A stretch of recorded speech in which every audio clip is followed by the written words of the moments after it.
Votre avis nous intéresse. Sur Fréquence Évasion, manifestez vos mécontentements, criez vos injustices, poussez vos coups de gueule. Vous détenez une information crédible et vérifiée? Venez nous en parler dans Votre avis nous intéresse sur Fréquence Évasion. Exprimez-vous en toute liberté. www.fréquenceévasion.com.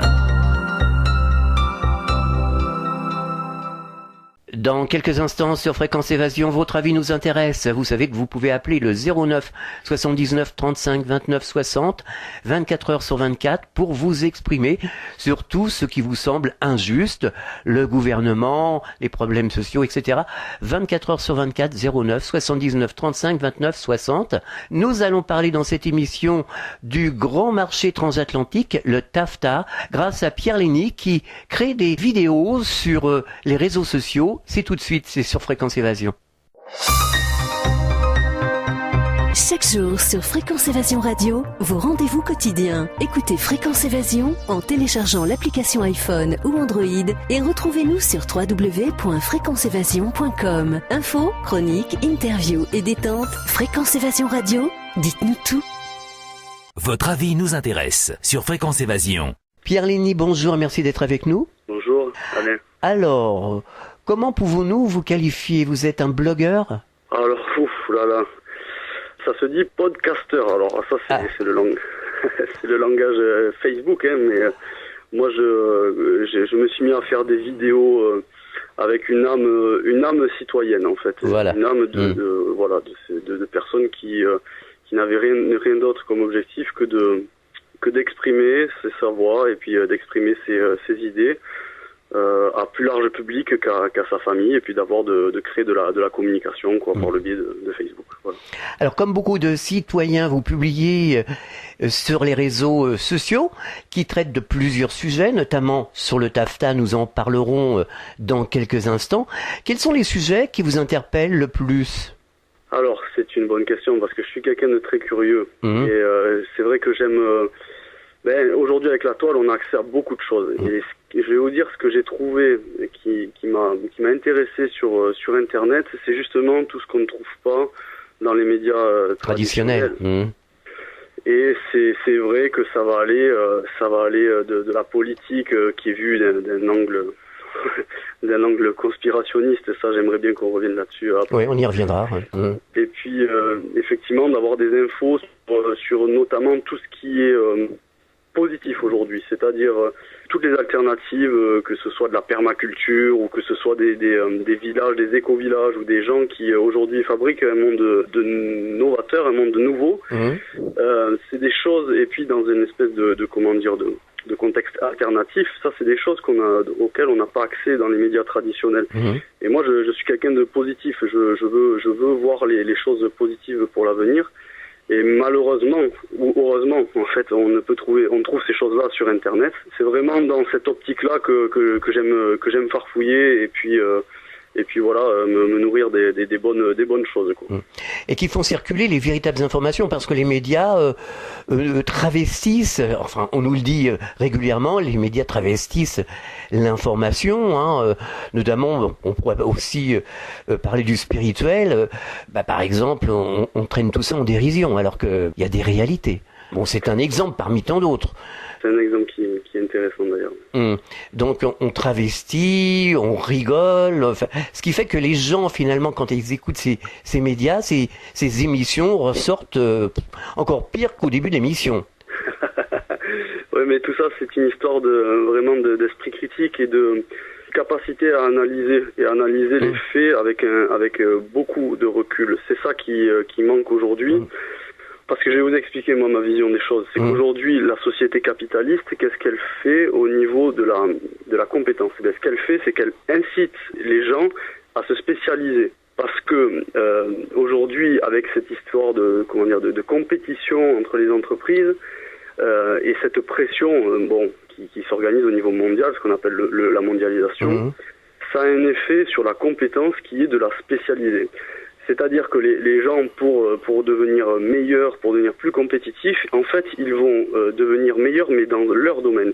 Et donc, ce qu'il manque, c'est un esprit critique. Enfin, c'est pas un esprit critique, c'est que ces gens-là qui sont très brillants, souvent, et donc qui sont les références intellectuelles et en matière de compétences dans notre société, ces gens-là n'ont pas la capacité à prendre le recul nécessaire, ou alors ils ne sont pas mis en avant dans les médias. Et c'est là où on rentre plutôt dans un angle de conception qui est un angle philosophique. Et donc pour établir les parallèles, pour établir les relations entre les champs de compétences, pour ainsi être capable de discerner avec objectivité si les sujets de spiritualité, etc., sont des sujets qui sont, intéressants à aborder et qui sont plausibles, alors il faut prendre ce pas de recul. Aujourd'hui, vous voyez bien dans la physique, aujourd'hui les plus grands scientifiques s'orientent vers la physique quantique. Moi, on me dit souvent, mais tu es dans des délires, quand je parle un peu de spiritualité, justement, tu es dans des délires, c'est pas du tout, c'est pas la relativité, c'est pas cartésien, mais c'est faux. En fait, les gens ne savent pas ce qui se passe au niveau de la physique quantique, mais par exemple, il y a la découverte des ondes gravitationnelles. Ça, en termes de conséquences sur notre réalité, c'est faramineux. C'est-à-dire que ça ouvre le champ des possibles, des univers parallèles, ce que la physique quantique est en train un postulat qu'elle a fait depuis plusieurs années déjà. Et donc, en fait, on est aujourd'hui une espèce de confluent entre ces sujets-là qui sont ésotériques, la religion aussi, et par le biais de la physique quantique, est en train d'arriver à ouvrir ces champs des possibles, quoi. Le problème, c'est que plus cette ouverture, se concrétise par les avancées scientifiques, plus les médias, quelque part, nous infantilisent et nous balancent des programmes qui sont complètement infantilisant. Irregardable, hein, c'est plus regardable, hein, les programmes télévision. Alors moi, je donne mon avis là pour le coup, hein, parce que je déteste la violence et je ne vois que de la violence à la télévision. Il y a que ça, ou de la bêtise, ou alors des séries américaines dont on n'a rien à faire, quoi. On est saturé de ces films américains, de ces séries américaines. C'est plus possible. Oui, c'est vrai. Moi, vous savez, en fait, je regarde plus la télé depuis pratiquement une vingtaine d'années. J'ai 32 ans, je vais faire 32 ans, et la télé est tombée en panne quand j'avais 16 ans à la maison, chez mes parents. Et depuis, en fait, je ne l'ai plus regardée. Et je dois dire que j'ai ressenti un sevrage, je dirais étape par étape, depuis que je regarde plus la télé. C'est vrai que maintenant, j'ai vraiment ressenti ça, parce que de temps en temps, je vais chez des copains, depuis ces 16 ans, où j'ai une vingtaine d'années où j'ai arrêté de la regarder. Épisodiquement, je la vois chez des amis, et je me rends compte que mon rapport à la télé change et qu'il est encore aujourd'hui changeant. C'est-à-dire que je sens que c'est comme couper le cordon, en fait. Il y a une relation qui est vraiment, et c'est là qui est physique, hein, c'est vraiment physique. Et c'est là que on peut se rendre compte, seulement à mon avis quand on le vit physiquement, qu'on peut se rendre compte de l'influence que ça peut avoir. Et effectivement, bon, ma femme elle lit un bouquin là, je sais plus, un scientifique qui a écrit TV lobotomie. C'est un mec, un journaliste scientifique où je crois même qu'il a une formation d'abord scientifique. C'est incroyable ce qu'il explique au niveau de la télé, sur les conséquences sur le cerveau, les ondes alpha, sur la capacité technologique et les technologies qui sont utilisées pour utiliser ce qu'ils appellent de l'espace disponible cérébral. C'est-à-dire en fait être capable de capter votre cerveau pour y implanter des informations. C'est ça dont il s'agit. Les publicitaires, ce sont des gens qui ont, comme je dis souvent, que c'est des neurologues en fait. Ils utilisent les techniques de pointe et les connaissances de pointe en neurologie. Donc en fait, il serait naïf de croire que la télé, c'est anodin, et bon, quelque part, les programmes pas les programmes, mais les spécialistes qu'on peut voir à la télé ne parlent pas de ces sujets-là. Le livre dont je vous parle, c'est quelque chose qui n'est pas du grand public, qui fait pas les têtes de gondole de la FNAC ou comme ça. Mais malheureusement, il y a une vraie technique qui est utilisée aujourd'hui par les publicitaires. Pourquoi s'en passerait-il? Puisque sont des secteurs très très rentables qui d'ailleurs coûtent beaucoup d'argent et rapportent beaucoup d'argent. Donc un publicitaire, il a tout intérêt à mettre en œuvre maximum, sans rentrer dans des histoires de complot, on va dire, mais il a tout intérêt à mettre en œuvre maximum de connaissances et de compétences techniques pour parvenir à vendre le produit, puisque c'est le but qui est visé.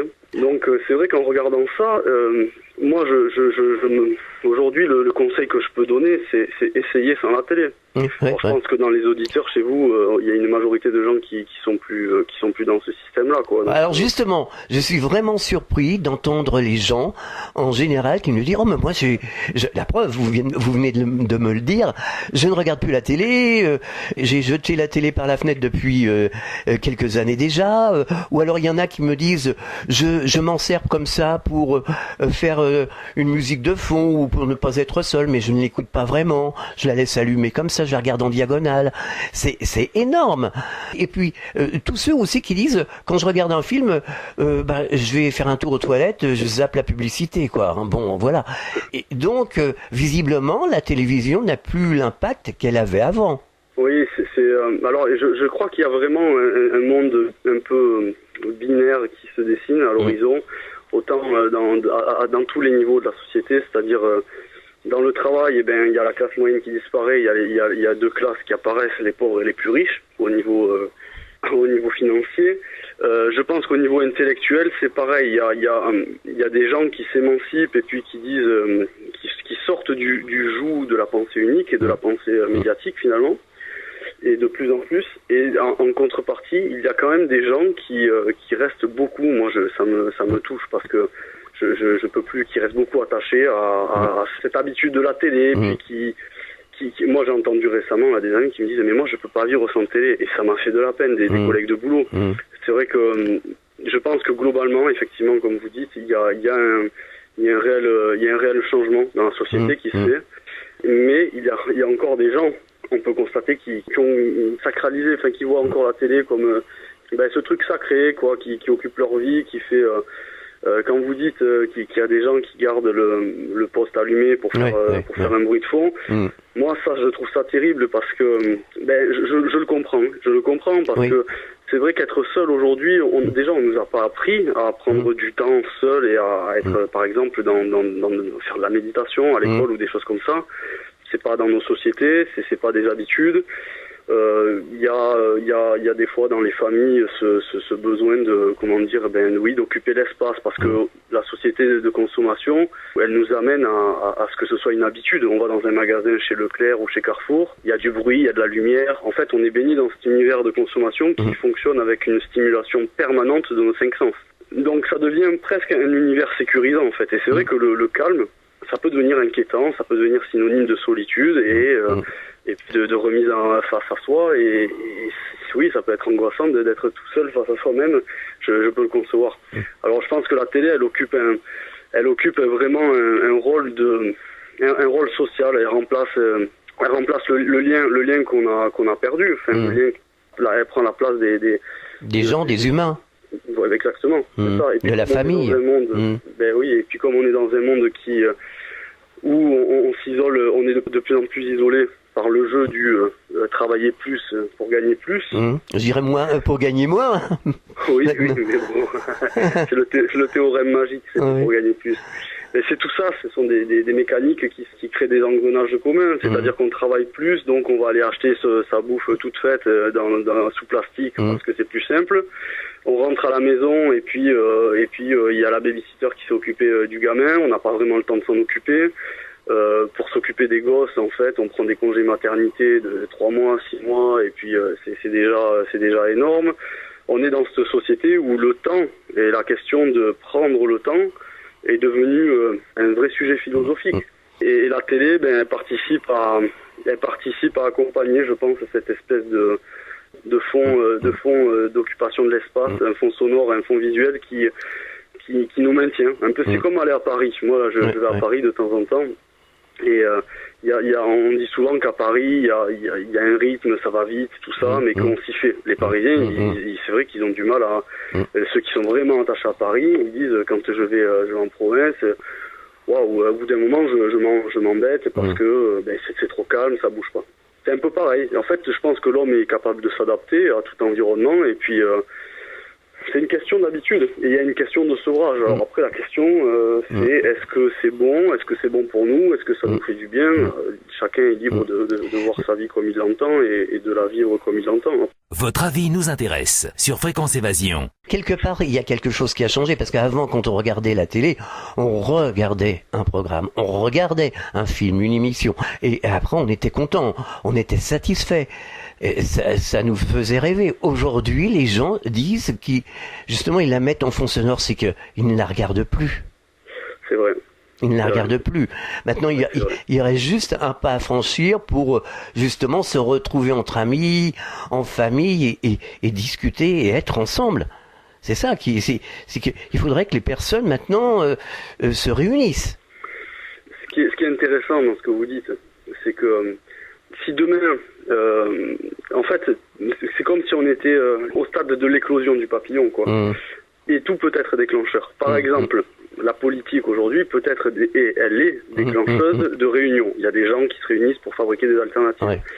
La malbouffe, elle est déclencheuse de réunions. La pauvreté, pareil. Les gens se mettent ensemble, font des amas, puis ils cultivent, ils font des jardins potagers associatifs. Le troc, le système financier, du coup, qui est une espèce de vampire, incite par la contrainte, et c'est vrai que j'aimerais bien parler de ce sujet, qui est la contrainte, à mes yeux, impose aux gens de fonctionner différemment. Et la télé, effectivement, recréer du lien, ça va se faire aujourd'hui. On voit que ça se fait sous le joug de la contrainte. Mais effectivement, l'homme, à mon sens, fonctionne de cette façon-là. C'est-à-dire que, je prends cet exemple toujours qui est un peu basique, moi ça me fait rire, peut-être pas les autres, mais je dis, vous êtes en slip dans votre maison, vous sortez, il pleut, vous allez vous mouiller, vous sortez, vous rentrez, vous êtes mouillé, vous avez froid. Au bout de la 3e fois, vous allez vous dire, je vais mettre un t-shirt, et si vous avez un imperméable chez vous, au bout de la 4e fois, vous sortirez habillé, quoi. L'être humain, il fonctionne comme ça, c'est-à-dire qu'il a besoin de l'expérience négative, ou de l'expérience, contraignante, pour envisager un changement.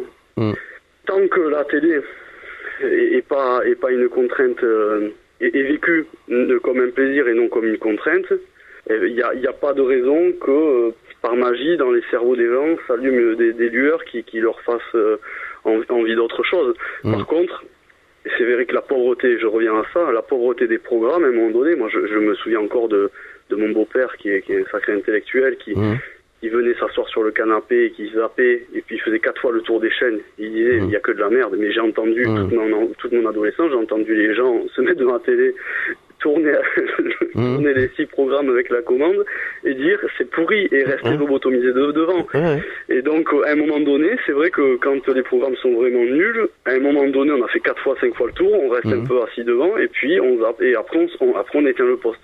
C'est ça, ouais. Et effectivement, je pense que là, il y a, comme vous dites, il y a cette espèce de phénomène de détachement physique. Je l'allume par habitude, je fais la cuisine, je la laisse tourner en fond, mais je la regarde pas, parce qu'il n'y a rien à regarder. Oui, il n'y a rien. Et on est peut-être dans la dernière phase de couper le cordon, qui sera que demain, on l'allumera pas, parce qu'on aura les oiseaux dans le jardin, ou les enfants en train de courir dans la cuisine, quoi.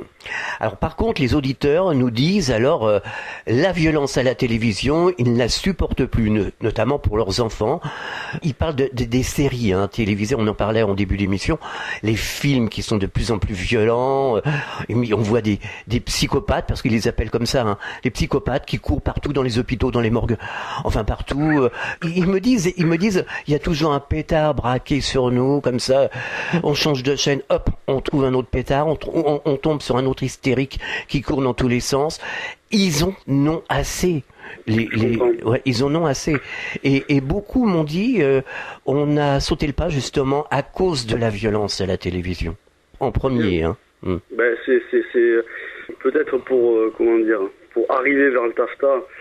On va y arriver, oui.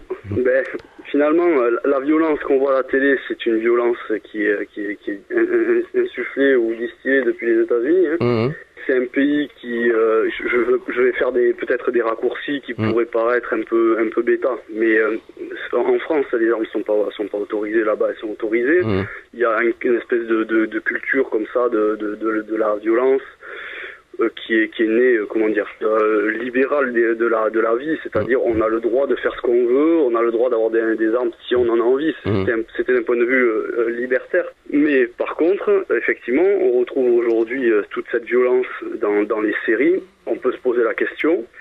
Mais ce qui est intéressant, et moi j'aime bien toujours établir les passerelles et les liens entre les sujets et entre ce que l'on vit, cette violence que l'on vit à la télé qui nous vient des États-Unis, c'est exactement la même que l'on est en train de vivre aujourd'hui avec le TAFTA qui nous est braqué comme un flingue sur la tempe, qui est braqué sur les pays, sur les politiciens et sur les peuples, qui est en train d'être imposé par la force aux peuples européens. Alors selon vous, quels sont les risques que nous courons avec ce fameux traité transatlantique, avec ce grand marché transatlantique? Quelles sont les dérives que nous allons subir? Je pense qu'il faut être, par rapport à cette question-là, la réponse elle est en chacun de nous. Il y a des spécialistes, il y a un monsieur qui s'appelle Raoul Jensen, qui fait des vidéos. Il faut regarder cette vidéo, elle dure 15 minutes, c'est un spécialiste, c'est un monsieur qui parcourt le monde pour faire des conférences pour en parler, c'est un spécialiste de la question. En 15 minutes, si vous tapez TAFTA Raoul par exemple sur YouTube, il y a une vidéo qui est très bien faite et qui explique les risques. Donc moi je suis pas un technicien, mais je voudrais, à travers cette interview, je voudrais me présenter comme un citoyen lambda qui prend du recul sur les choses avec un œil de consommateur et un œil de citoyen. Et un œil de travailleur dans un pays de droit et d'acquis sociaux et environnementaux, enfin le pays des droits de l'homme, et dans un pays où la qualité de protection du salarié jusqu'à hier était encore bonne. Donc c'est par rapport à ces facteurs-là que je vais aborder la question du TAFTA. Alors le TAFTA, en quoi ça peut être mauvais? Déjà, il faut expliquer le titre. Donc transatlantique, ça veut dire des États-Unis jusqu'à l'Europe par l'Atlantique. Après c'est Free Trade Agreement. Alors free ça veut dire libre, trade ça veut dire échange monétaire, marché économique, marché d'échange. Et agreement, ça veut dire autorisation. Donc en fait, ils veulent créer ce qu'ils appellent un marché libre, pas de transaction, mais d'échange de biens et services. Un grand marché dans lequel on pourra retrouver donc des produits américains, des produits européens, et sans plus, avec un minimum de contraintes pour les vendeurs et les acheteurs, un minimum de contraintes pour qu'il y ait une espèce de grande liberté d'achat de n'importe quel produit. Alors en quoi ça peut être problématique? Mais tout le monde connaît cette question-là en fait. Il n'y a pas besoin de savoir ce que c'est le TAFTA. C'est la suite de l'Organisation mondiale du commerce, c'est ça le TAFTA, l'OMC. C'est-à-dire que si aujourd'hui en France on refuse certains produits, je vais dire des produits asiatiques, par exemple du poulet qui a été chloré, le poulet à l'eau de Javel. Voilà, le poulet à l'eau de Javel. Les OGM. Les OGM, des sujets comme ça, on les connaît. C'est exactement ça. Le bœuf à l'hormone, par exemple, je ne sais pas si c'est le cas encore, mais on a refusé, la France s'est positionnée par rapport au bœuf à l'hormone américain en disant non, notre constitution, nos citoyens en France, on a un niveau de qualité minimum qui fait qu'on n'accepte pas d'avoir du bœuf à l'hormone. C'est une charte qualitative qui fait qu'en France, on refuse d'avoir du bœuf à l'hormone. Donc, le TAFTA, il vise à justement enlever toutes ces barrières dans la consommation. Alors il faut être vraiment, pas lucide, mais il faut regarder les choses très simplement. Aujourd'hui, on sait quand on travaille, on sait combien ça génère d'argent pour un patron, on sait à peu près combien ça coûte en taxes au patron, et on sait la capacité que l'on a en une heure à fabriquer tel ou tel produit. Si demain, par exemple, on sait aussi, on prend toujours l'exemple des Chinois qui font des objets manufacturés à bas coût, et on sait que la main-d'œuvre, que c'est possible parce que, entre guillemets, la main-d'œuvre est pas chère. Et si la main-d'œuvre est pas chère, c'est aussi que les conditions là-bas de rémunération et de vie du salarié sont complètement détériorées ou largement inférieures aux nôtres, voire proches de l'esclavagisme. Elle est là, la menace. C'est-à-dire que si demain on vous propose sur notre marché, en compétition directe, des produits qui viennent des États-Unis et qui coûtent beaucoup moins cher pour le consommateur français, il y a des gens qui vont avoir tendance à choisir ces produits-là, exactement comme aujourd'hui, on préfère acheter des produits manufacturés chinois parce que bien sûr c'est moins cher. Alors ce qui se passe, c'est que c'est une histoire de compétition entre les secteurs commerciaux. C'est-à-dire que en France, on ne fait plus ces produits-là manufacturés. C'est même pas qu'on les fait plus, c'est que je crois qu'on les a jamais fait. Les produits sur lesquels sont performants les Asiatiques, je crois que la Corée, par exemple, fabrique tout ce qui est écran plat, toute cette technologie-là, des écrans plats. Nous, on sait pas le faire, ou alors c'est pas notre savoir-faire. Donc on les achète, mais nous, on vend d'autres choses. Le problème qui pourrait se poser avec les États-Unis, c'est que c'est quand même c'est un État qui a multi-capacité de production et qui est fort sur des domaines qui sera en compétition directe sur des domaines dans lesquels la France et l'Europe est compétitive aussi. Donc, ce qui se pose comme problème, c'est que on peut pas analyser le cas du TAFTA si on n'analyse pas la condition aujourd'hui économique des pays en Europe et de la construction européenne. Aujourd'hui, on nous a fait croire, je prends le parallèle de l'Europe, de l'Union européenne surtout, on nous a fait croire que l'Europe allait nous renforcer économiquement, mais c'est tout à fait l'inverse qui s'est passé, et là je renvoie aux conférences de François Asselineau, qui est un expert sur la question, qui explique que c'est une technique, la construction européenne a été voulue par les États-Unis. Aujourd'hui, les chefs d'État des pays européens sont, pour la majorité des gens qui ont fait leurs études aux États-Unis, qui ont été des boursiers des grandes écoles américaines. Lui, il les appelle, il dit c'est des agents infiltrés, et il a raison. Oui, il l'a dit à ce micro. Nous le recevons assez souvent, François Asselineau. Voilà, donc sur ça, c'est factuel, hein, c'est comme ça. Après, on peut voir que la construction européenne, il faut se poser la question, est-ce qu'elle a généré du bon dans la vie des gens? Parce que générer du bon dans la vie des gens, ça veut dire générer assez d'argent et assez de confort matériel pour que les gens puissent avoir des loisirs, avoir des infrastructures dans leur pays qui soient convenables et vivre dans des conditions une bonne qualité de vie. Et la bonne qualité de vie, c'est au niveau économique, c'est au niveau social et c'est au niveau environnemental. Je vais prendre juste ces trois facteurs qui sont un peu les trois critères d'analyse d'une économie ou de la santé d'un pays. Mais tout est lié. C'est-à-dire que si demain on est en compétition directe avec des pays qui nous imposent de travailler plus pour être en compétition et réussir à suivre le rythme, c'est-à-dire si demain on nous mettait sur les produits manufacturés en compétition directe, on ne pourrait pas suivre la cadence parce que les pays là-bas payent leur personnel beaucoup moins cher, ils ont beaucoup moins d'acquis sociaux. Alors, est-ce que c'est le problème de la main-d'œuvre? Non, c'est pas le problème de la main-d'œuvre. C'est le problème. Mon oncle a écrit un bouquin là-dessus qui s'appelle L'urgence industrielle, et il explique que c'est le problème de faire des produits, de fabriquer et d'avoir des industries qui sont adaptées à notre compétence. Aujourd'hui, et c'est bien pour ça que par rapport aux États-Unis, il y a ce problème, je pense, de rivalité directe. C'est qu'on serait en Europe, et puis il n'y a pas que ça, il y a le problème, comme je le dis, de l'affaiblissement qu'a généré la construction de l'Europe économique au sein de tous les pays membres. C'est-à-dire qu'en France aujourd'hui, on a une agriculture qui est dérisoire, alors qu'on était dans les années 60 la deuxième plus grosse agriculture du monde. Au niveau industriel, on perd tous les 3 jours 2 industries. Donc on est devenu, c'est pareil, on a perdu une énorme compétence et une énorme capacité de fabriquer nos produits industriels et donc une capacité pour les exporter aussi. Votre avis nous intéresse sur Fréquence Évasion.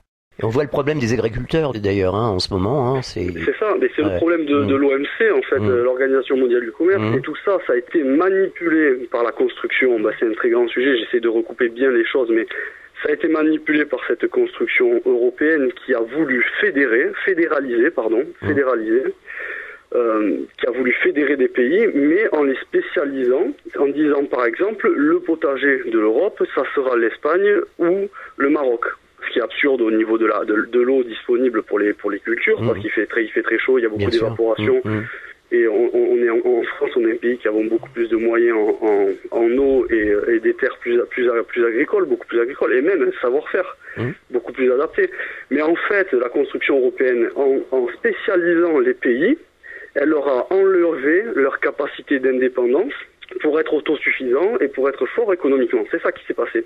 Et donc, si on n'explique pas la construction et les méfaits de la construction européenne, on ne peut pas comprendre les méfaits que vont avoir le TAFTA, que va avoir le TAFTA si jamais il passe. Aujourd'hui, en France, nous sommes un pays qui fait son beurre essentiellement sur le tourisme et sur les technologies de pointe, sur quelques technologies de pointe.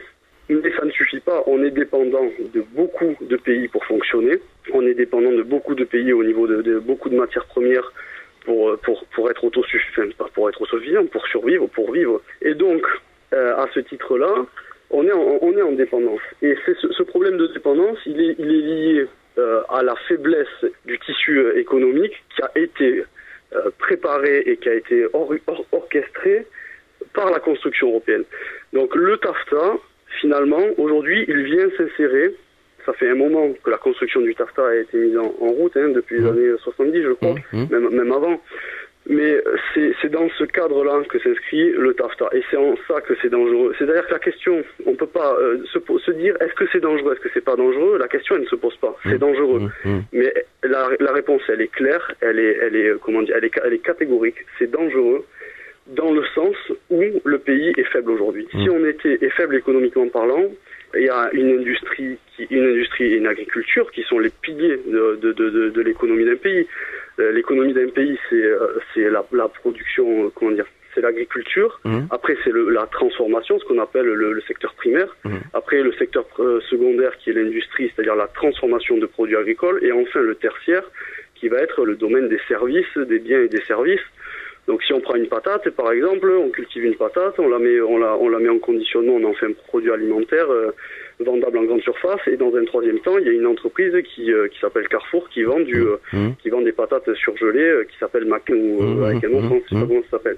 C'est ça. Et aujourd'hui, on a un pan de notre activité et on en revient exactement à ce problème aussi des gens qui sont de plus en plus riches, ce côté binaire de la société, et des gens qui sont de plus en plus pauvres. Mais dans le tissu économique, c'est pareil. En fait, on a des activités où, au niveau du service, en France, il y a une croissance qui est notable dans les produits les plus chers, dans les produits de luxe, par exemple, et dans le tourisme. Mais tout le reste du tissu économique est à l'abandon. Il a été vendu, il a été laissé dilapider par nos politiciens, qui sont les agents aujourd'hui qui nous importent le TAFTA, en fait, aujourd'hui. Donc, dire il y a un plan machiavélique là derrière, oui, moi je dis qu'il y a un plan machiavélique là derrière, et il y a un plan qui est construit depuis long terme là. Et ça, c'est dur à envisager, parce que dès qu'on dit un truc comme ça, c'est la théorie du complot. Alors moi, pour répondre à ça, si vous me permettez, ce que je dirais, c'est que il faut sortir de l'orgueil mal placé qu'ont les gens, qu'on a tous, c'est pas parce qu'on ne comprend pas quelque chose que ça n'existe pas. Bah oui. Voilà, que ça n'existe pas. Et à travers ça, moi je suis assez investi dans le syndicat, dans mon entreprise, qui est une filiale de la SNCF. Donc je vis quotidiennement le démantèlement de la SNCF au travers de mon entreprise, qui est une filiale qui a but de lui faire une compétition et de fabriquer un nouveau modèle d'entreprise pour remplacer la SNCF, donc je le vis au quotidien. Et ce dont je me rends compte, c'est que toutes les techniques aujourd'hui qui sont utilisées par l'intelligence stratégique des gens les plus puissants, qui veulent fabriquer le monde à leur sauce aux dépens du peuple, ces techniques-là, on les retrouve dans les entreprises. C'est-à-dire qu'à petite échelle, on les retrouve dans la vente quand il y a un mec de chez Orange qui veut vous vendre un téléphone. On va les retrouver chez les grands banquiers de la haute finance qui vont maquiller les trucs, qui vont faire du lobbying pour s'acheter des politiciens. Et on le retrouve en intermédiaire chez nos politiques qui nous baladent en nous faisant croire que l'Europe c'est bien et qui nous finissent par nous passer le traité de Lisbonne alors qu'on avait dit non à la Constitution européenne. C'est pareil, c'est du forcing, c'est de la séduction, et tout ça c'est des techniques qui viennent des États-Unis. François Asselineau l'explique très bien. Et ce qui est difficile à comprendre pour les Français, je pense, parce que ce n'est pas dans nos gènes étatiques, en fait, ce n'est pas dans notre construction même. Et là où j'aime beaucoup François Asselineau, c'est qu'il a une capacité à observer un pays avec un pas de recul comme une entité, une seule et même psychologie, en fait. Et la psychologie des Français n'est pas au niveau du développement de la construction d'un pays, au niveau des valeurs, n'est pas du tout la même que celle des États-Unis. Et donc les techniques de développement du pays en France ou d'évolution ne seront pas du tout les mêmes.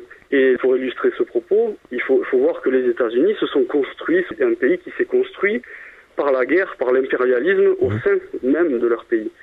Et nous, on n'a pas cette compréhension des choses. On n'a pas compris non plus l'impérialisme par la séduction, comme il le dit François Asselineau.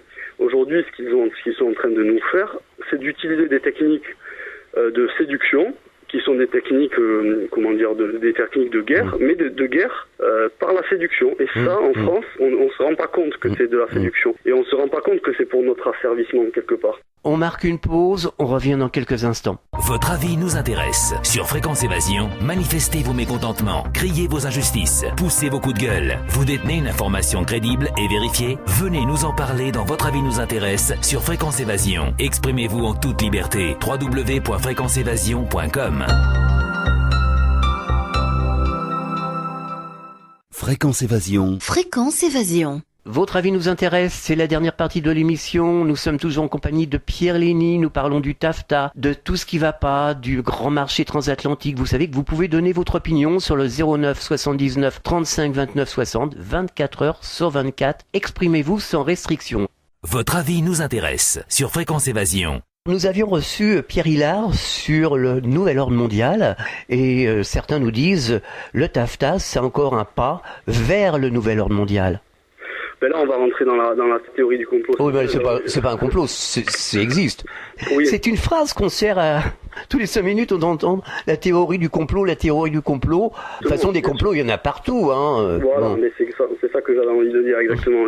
C'est-à-dire que comment on fonctionne, là justement, dans l'expression théorie du complot, il y a exactement, en soi, cette expression possède en elle-même une grande partie du pouvoir des techniques qui influencent et qui nous manipulent. Je l'ai pas très bien dit, mais je vais m'exprimer là-dessus. Quand on dit théorie du complot, ça sous-entend qu'il n'y a pas de complot, ça sous-entend que ce ne sont que des théories. Ben oui. Or, il y a des complots. Donc là, par exemple, les organes médiatiques informationnels qui ont rendu unique cette expression-là, qui en ont fait une espèce de panier fourre-tout, la théorie du complot, pour glisser tout ce qui est toute explication ou tout désir de comprendre la réalité et des pans de la réalité que les médias nous cachent, ou en tout cas qui ne nous expliquent pas, on le rentre dans le fourre-tout, théorie du complot. Donc le problème, c'est que il n'y a pas que des théories, il y a des complots. Et pour ça, il faut prendre la définition du mot complot. Prenez le dictionnaire, regardez qu'est-ce qu'un complot.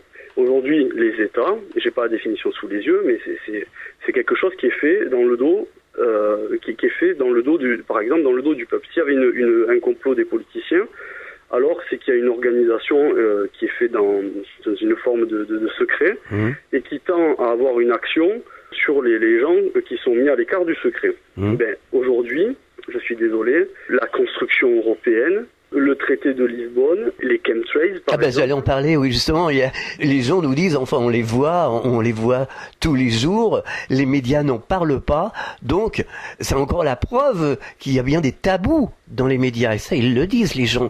Ils sont quand même pas idiots. Faut pas prendre les gens pour des imbéciles. Mais oui, il y a une vraie, et ce qui est problématique justement, et c'est là que j'ai envie de dire que le quatrième pouvoir, les médias ne sont pas le quatrième pouvoir, mais presque le premier, ils sont devenus le premier pouvoir aujourd'hui, parce que on a un problème qui est le suivant, c'est-à-dire que ce qui est dit dans les médias est officiel et devient une référence. C'est-à-dire que vous pouvez avoir une flopée d'experts sur la question des chemtrails qui vont passer dans des médias dits alternatifs, dans la tête des gens, ça ne sera jamais une version officielle. Pour que ce soit une version officielle, il faut passer, peu importe si la population française qui regarde TF1 à ce moment-là n'est que de 1,5 million contre 58,5 millions qui ne regardent pas la télé. Mais la version officielle, c'est la version qui passe dans les médias dits traditionnels. Et donc on est en train aujourd'hui d'être dans une espèce de conflit qui est en train de se... On est au nœud de l'histoire, c'est-à-dire que il y a tous ces médias alternatifs dont vous faites partie qui aujourd'hui diffusent l'information de spécialistes, et ces informations vont aux antipodes de ce qui est diffusé dans les grands médias, alors que les grands médias sont de moins en moins regardés. Oui. Et voilà la raison. Certains auditeurs me disaient, on voit les chemtrails, on voit les avions qui épandent sur la Côte d'Azur, partout, et il n'y a aucun média qui en parle, donc ce sont des menteurs. Donc voilà, ils sont en train de scier la branche sur laquelle ils sont assis. Ouais, c'est vrai qu'ils sont en train de scier la branche sur laquelle ils sont assis, et je pense qu'il va y avoir un revirement de situation quand on aura réussi à trouver tous ensemble des outils, et notamment un outil médiatique, qui sera sera un outil, une référence. Voilà, et une référence. Et aujourd'hui, ce qui est problématique, c'est que le système s'attaque à ces médias alternatifs en les montrant du doigt, en disant c'est de la théorie du complot. Là d'ailleurs, le gouvernement a commencé à s'attaquer sérieusement parce qu'il voit qu'ils sont en train de perdre un petit peu les pédales.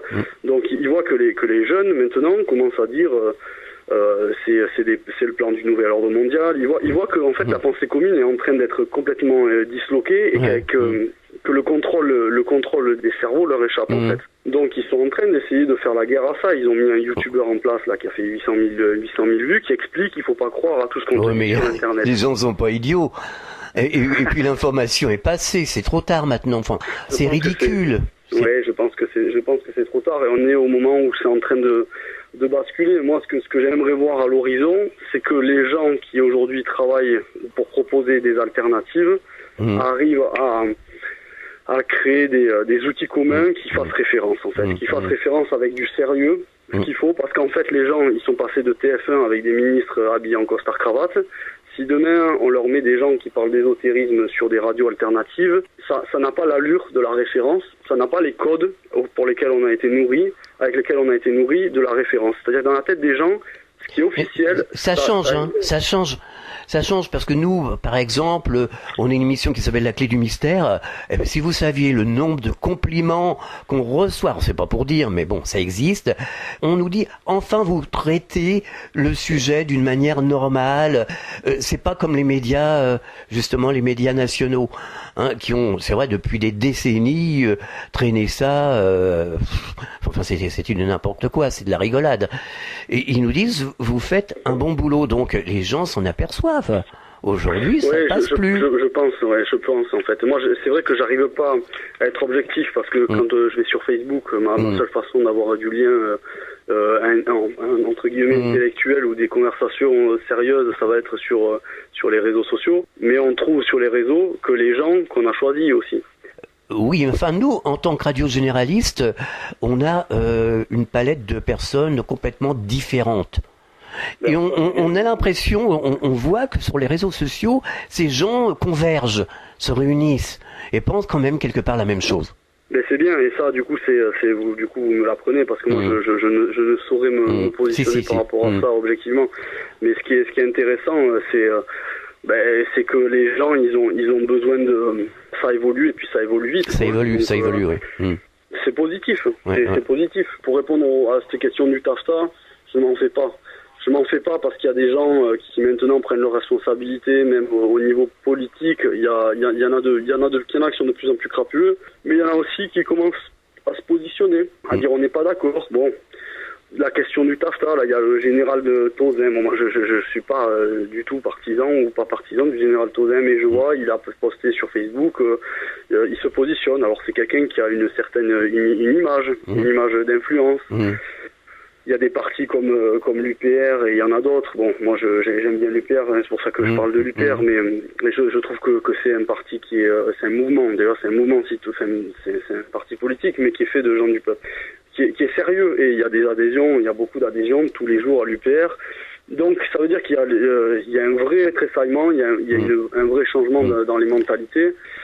C'est en train de s'opérer, c'est positif. Je pense que le TAFTA, alors on n'a pas la même attitude que l'Allemagne. Et des fois, moi, je me dis, mais voyons, les Allemands, ils sont descendus à plus de 3 millions dans la rue pour protester contre le TAFTA, et nous, on n'a rien fait. Et des fois, je me dis, mais c'est pas possible.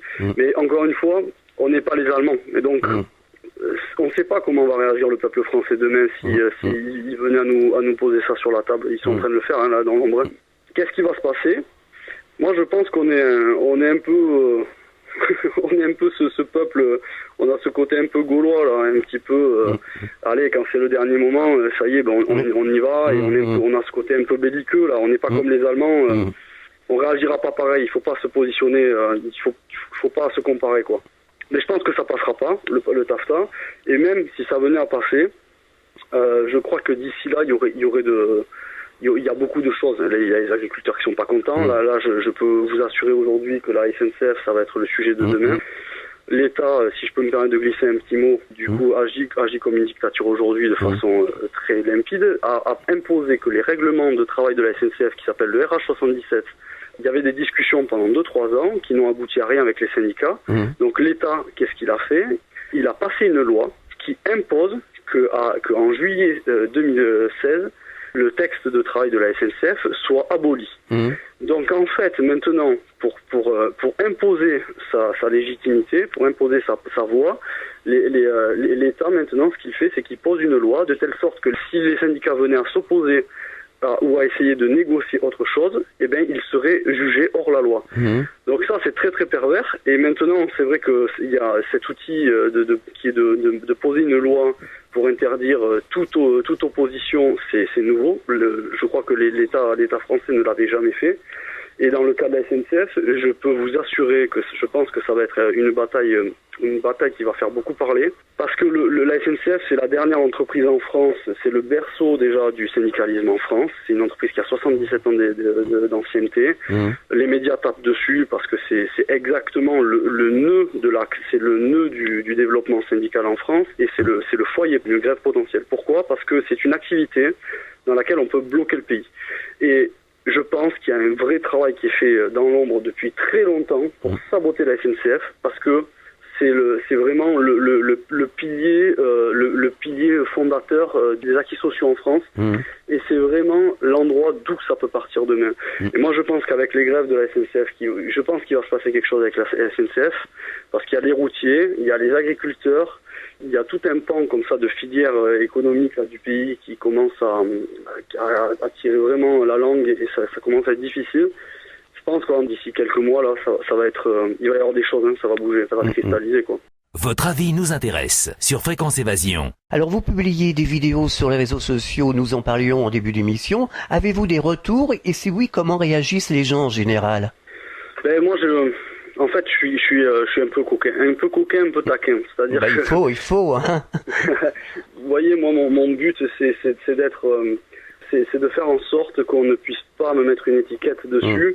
J'essaye de faire cultiver, j'essaye d'éveiller la curiosité des gens et qui se disent, mais j'arrive pas à le cerner, ce mec-là, parce que cultiver justement, être capable d'être attiré ou de montrer différents visages. Il y a des vidéos où je fais vraiment le con, je pète un peu un câble pour parler, pour dire un langage qui parle à tout le monde. Il y a des vidéos où je suis très sérieux, il y a des vidéos où je vais aborder peut-être des sujets plutôt de psychologie, de comportement, de comportement des masses. Et il y a des sujets où je vais être dans un volet plus spirituel. Alors, moi, ce que je veux montrer à travers ces vidéos, c'est que on est tous ces différents visages que l'on a et il faut les assumer et c'est notre richesse. C'est pas la diversité qui est en nous, c'est une richesse. C'est pas ce n'est pas une faiblesse comme pourrait essayer de vouloir le gommer le système actuel qui veut nous mettre des étiquettes, qui est un système qui veut uniformiser. Avec cette pensée américaine, par exemple. Il faut qu'en Europe, on soit européen. Il faut que les États-Unis plus l'Europe, ça soit le TAFTA et qu'on soit tous américains. Non, en fait, je crois qu'il faut cultiver ces attraits qu'on peut avoir pour plusieurs sujets.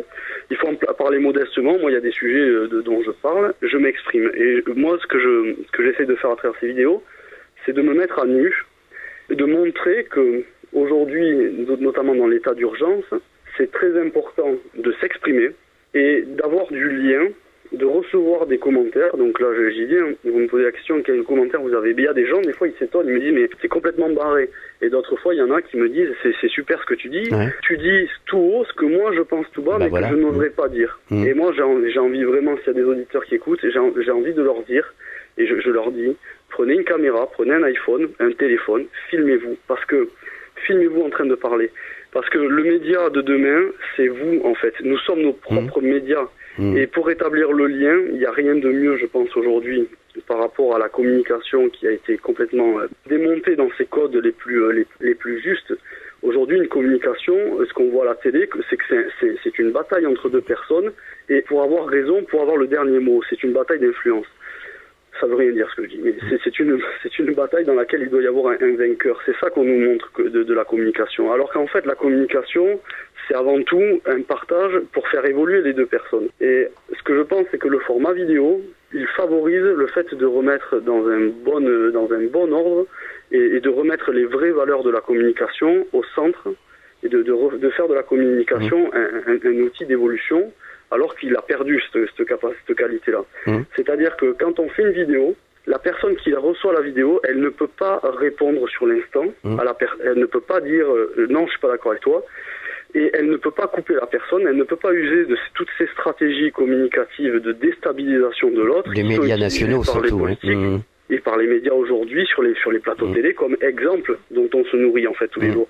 Donc si vous faites une vidéo vous demain, je serai peut-être pas d'accord, mais déjà le temps de vous répondre par écrit ou par vidéo, ça va m'obliger à digérer l'information, ça va m'obliger à réfléchir, à tourner cette fois ma langue dans ma bouche avant de faire la vidéo ou d'écrire un commentaire. Et ça, c'est vraiment ça qui me motive dans les vidéos. Ça, je pense que c'est un trésor, c'est quelque chose qu'on doit cultiver parce que quand on sera capable de communiquer et d'être ensemble à nouveau, on n'aura plus besoin.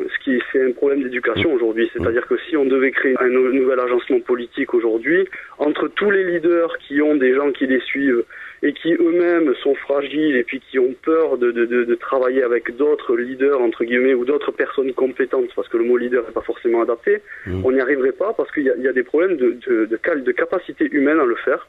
Je crois qu'en fait, on a des gens qui sont très compétents, mais qui humainement n'ont pas encore cette capacité à faire de la démocratie directe, la démocratie C'est ce que les gens veulent, justement, la démocratie directe, le pouvoir au peuple.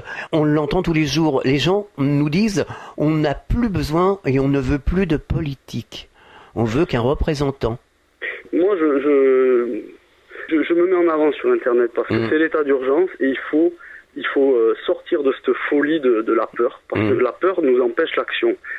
C'est exactement ce que veut le pouvoir en place avec l'état d'urgence, pour plusieurs raisons, je ne vais pas en parler ici, mais il veut nous mettre dans un état de peur où on reste infantilisé à ce qu'on décide pour nous. Mais ce qui empêche qu'on décide pour nous, en fait, faire une action, ça commence par la pensée, son action, dans son cerveau, dans sa tête. La deuxième chose qui est favorable pour se mettre en action, c'est soit d'écrire, soit de parler, de discuter avec quelqu'un. Tiens, j'ai un projet, je vais l'écrire sur un papier. C'est de le formuler dans les religions ou dans certains domaines spirituels. On appelle ça le feu du verbe, le pouvoir du verbe, le pouvoir créateur du verbe. Et la matérialisation dans le concret devient la troisième étape. Je pense qu'aujourd'hui, ce qui manque, c'est l'expression. Quand on s'exprime, quand on dit ce qu'on a sur le cœur, déjà on s'entend parler. Il y a un côté psychanalytique qui est intéressant. On entend quand on dit des bêtises et on entend quand ce qu'on dit c'est un petit peu c'est pas approprié. On peut corriger son tir. Quand on écrit, c'est pareil. Un écrivain, il écrit pas son livre du premier coup, mais il le peaufine parce qu'il est capable de constater son expression. Il la constate par une propre maîtrise, un propre regard sur qui il est. Et il ne peut constater qui il est qu'à travers une émanation, l'expression de qui il est. Et ça passe par l'écriture ou ça passe par la parole. C'est pour ça que c'est très important de parler. Et il ne faut plus avoir honte. Moi, je sais que j'ai choqué un peu ma famille. Il y a des gens qui me connaissaient. Vous voyez bien, je fais des vidéos. Forcément, je pense qu'il y a des gens du travail qui me regardent. Il y a ma famille. Je pense qu'il y a des gens qui me connaissaient gamin, qui me regardent et ils se disent waouh, je le connaissais pas comme ça. Je sais pas qui c'est. En fait, je me rends compte, je sais pas trop qui c'est. Peu importe. En fait, moi, je voudrais. Faut pas se mettre de barrières. Faut éviter se mettre de barrières. Je voudrais montrer cette nudité qu'on a tous et qu'elle soit assumée. Et si les gens qui m'acceptent comme ça, eh bien, justement, je pense que c'est des gens qui sont prêts à s'accepter eux-mêmes et du coup qui sont prêts à fabriquer un monde dans la tolérance. Bien sûr. Alors aujourd'hui, pour terminer, quelles seraient les solutions à adopter pour empêcher toutes ces dérives, notamment celle du taffetas, aujourd'hui, concrètement, là tout de suite? Là tout de suite, il y a un lieu sur lequel on se réunit avec des gens qui veulent changer les choses. C'est un outil qui est intéressant, qui permet de passer de Facebook à passer sur le terrain. Ça s'appelle Mumble, ça s'appelle du système de VoIP. J'en ai déjà parlé. J'invite les gens à venir me contacter s'ils ont envie de venir faire un tour sur Mumble. Je les invite. Pourquoi? Parce que sur ce Mumble qui s'appelle Ensemble, ce qu'on fait, c'est qu'il y a un homme qui a mis en place cet outil-là et qui a organisé cet outil-là. C'est un lieu virtuel dans lequel on peut se réunir, dans lequel on fait des conférences avec des gens que vous avez invités déjà sur le plateau, des gens qui sont compétents. Il y a des Gérard Fouché, Monsieur Sibiental, il y a j'en passe, Sylvain Baron, Yannick Hervé. Il y a beaucoup de gens comme ça qui ont une certaine compétence en politique, parce que là on parle d'un sujet qui est politique et économique, qui viennent pour s'exprimer, et on peut discuter. C'est un lieu où en fait ça ne se passe que par la parole, on discute. Comme je vous disais, je pense que c'est l'avenir, c'est notre avenir, c'est que on se réunit notamment sont réunis et ont des lieux dans cet endroit qui est un endroit commun. Chaque groupe et j'invite les auditeurs qui sont initiateurs d'un groupe sur Facebook ou qui sont sur YouTube et qui ont des gens qui les suivent, à venir sur ce lieu-là pour créer un lieu où eux-mêmes pourront s'exprimer avec les gens qui les suivent pour fabriquer un outil commun. Il y a des gens comme Thierry Borne qui sont là, avec qui on travaille, et on est en train de se réunir. Aujourd'hui, on assiste bien au phénomène qui est le suivant, c'est que plus de 60% ou 70% des Français veulent autre chose. Il y en a peut-être 20 ou 30% qui travaillent et qui font des choses à côté de leur travail pour essayer de mettre de l'ordre et pour essayer de fabriquer quelque chose, exactement ce que vous faites vous. Il suffit demain de créer ce point de convergence, cet outil commun, et ça passera par effectivement des qualités humaines, être capable de discuter ensemble, être capable d'être patient, de mettre du temps en commun et de vouloir fabriquer cet objectif qui est de créer un outil politique ensemble. Mais c'est ce qu'on est en train de faire aujourd'hui. Alors, moi j'ai de l'espoir, je pense que l'alternative au TAFTA, ça sera ça. Ça sera que demain, comme je vous disais, il y a des références qui parlent à tout le monde. Je vais citer le Conseil national des citoyens. C'est un mouvement auquel je ne suis pas adhérent spécifiquement, mais qui me touche parce que ce qui propose le Conseil national des citoyens, c'est qu'il y ait des commissions qui soient faites d'experts, que ce soit sur le plan politique, que ce soit sur le plan économique, avec des experts qui sont des gens qui sont reconnus au moins par leur pairs et qui sont reconnus pour étant compétents dans des domaines, et que ces experts-là travaillent dans ces commissions-là pour fabriquer un outil fonctionnel démocratique pour le peuple de demain. C'est des outils, c'est des idées qui sont intéressantes. Je vais citer aussi mobilisation.org, qui est une idée qui a été initiée entre autres par Thierry Borne, qui serait de se réunir devant les préfectures, de se réunir tous les dimanches devant la préfecture, jusqu'à ce qu'on soit suffisamment nombreux. Déjà, ça fait du buzz médiatique, et puis qu'on soit suffisamment nombreux pour que la police soit obligée de se ranger du côté du peuple. On a un problème d'officialisation aujourd'hui, c'est-à-dire que on existe, les gens qui veulent autre chose existent, il faut qu'ils apprennent à travailler ensemble, et il faut qu'ils apprennent à fabriquer des outils qui deviennent officiels pour l'ensemble, c'est-à-dire utiliser les médias, prendre le contrôle des médias à un moment donné, parce qu'on a des chaînes qui sont publiques mais qui représentent, comme vous disiez, sur les programmes qui n'intéressent plus personne, on a des chaînes qui appartiennent au peuple, qui sont subventionnées, qui sont payées par le peuple, et qui ne représentent que 15% des gens qui laissent la télé tourner en fond, sans même s'occuper des émissions qui passent. Voilà, c'est ça. Donc il faut travailler à ça. Je pense que regarder le TAFTA, cristalliser ses peurs devant le TAFTA, c'est ce qu'on aurait tous tendance à faire. Mais il vaut mieux, à mon avis, transformer cette peur en action, devenir, au lieu d'être spectateur, maintenant devenir acteur, prendre un petit peu de son temps, 1 heure par semaine, et puis se rentrer dans un groupe qui fait des choses, qui fait du militantisme. Et puis si on n'est pas content de la façon dont le groupe fait du militantisme, alors on fait son propre groupe, on agit. On échange, on essaye de trouver des terrains d'entente. Exactement. Moi je pense que quand vous avez commencé la radio, je pense que déjà il n'y avait pas beaucoup de gens qui vous suivaient, je pense qu'il n'y avait pas beaucoup de gens qui croyaient en vous, et pourtant aujourd'hui vous avez construit quelque chose. Ce que je voudrais dire aux gens, moi, c'est que je suis moi-même musicien, je suis quelqu'un qui a la petite expérience de la vie que j'ai, c'est surtout une expérience de faire les choses, en fait. C'est une expérience dans le fait de matérialiser, de concrétiser ce que j'ai voulu. Je fais de la batterie, du piano, du chant et de la guitare. Et j'ai commencé la musique à 17 ans. J'ai 32 ans. Il y a des gens, quand ils me voient, ils me disent, mais c'est pas possible de faire ça, comment t'as fait, tout ça. Il faut être humble avec soi. Commencer à entamer, à initier un pas vers le fait de créer, de faire ce qu'on a envie. Ça se commence par la pensée, ça se poursuit par l'expression écrite ou orale, et après on le matérialise, peu importe l'avis des autres, il faut le faire. Moi, en fait, j'ai pas peur du TAFTA, et j'ai surtout beaucoup d'enthousiasme à ce que les gens, maintenant, fassent leur propre création. Que ça fasse de la discorde entre les groupes ou que ça ne fonctionne pas, c'est pas grave. Plus il y en a qui le feront, plus il y aura de radio alternative, plus on changera la mentalité globale et on changera les tenants et les aboutissants de la politique dans laquelle qu'on doit avoir pour notre propre pays. Il faut se retrouver, revenir aux véritables valeurs universelles et au bon sens, tout simplement. On peut le résumer comme ça, effectivement, mais surtout, je dirais, être acteur de ces valeurs-là. Il faut pas attendre que ce soit notre chef dans l'entreprise, il faut pas attendre que notre chef soit bon demain, qu'il soit sympa, qu'il soit plus manipulateur. Non. Nous sommes tous des créateurs, hein. On est des co-créateurs. En fait, je pense que c'est un petit peu le mot qui résume tout. Le divin, si on va sur un aspect religieux, le divin, il est en chacun de nous, hein. Oui, et c'est même pas un aspect religieux, parce que le divin, c'est nous, hein. Ça n'a plus rien à voir avec la religion, hein. Moi, je suis d'accord avec ça. C'est la réalité. Comme disait Jacqueline Bousquet que nous recevions à ce micro, il vous sera fait comme vous pensez et vous êtes roi dans votre royaume. Si on regarde comment les gens qui créent fonctionnent, eh ben, on peut constater qu'ils appliquent cette philosophie-là. Alors pour terminer, un message aux auditeurs, vous en avez un? Mais moi, je vais dire aux auditeurs que je les aime, même si je les connais pas, que j'essaye de les aimer le plus possible. Je pense que ce qu'on n'aime pas chez l'autre, c'est avant tout ce qu'on n'aime pas chez soi. Je dirais que c'est important, avant de réagir avec l'ego, essayer de prendre un peu de recul pour faire émaner l'esprit. Et surtout de devenir acteur, quoi. Allez-y, peu importe vos défauts physiques, mentaux. Moi, j'ai pas toujours aimé qui je suis.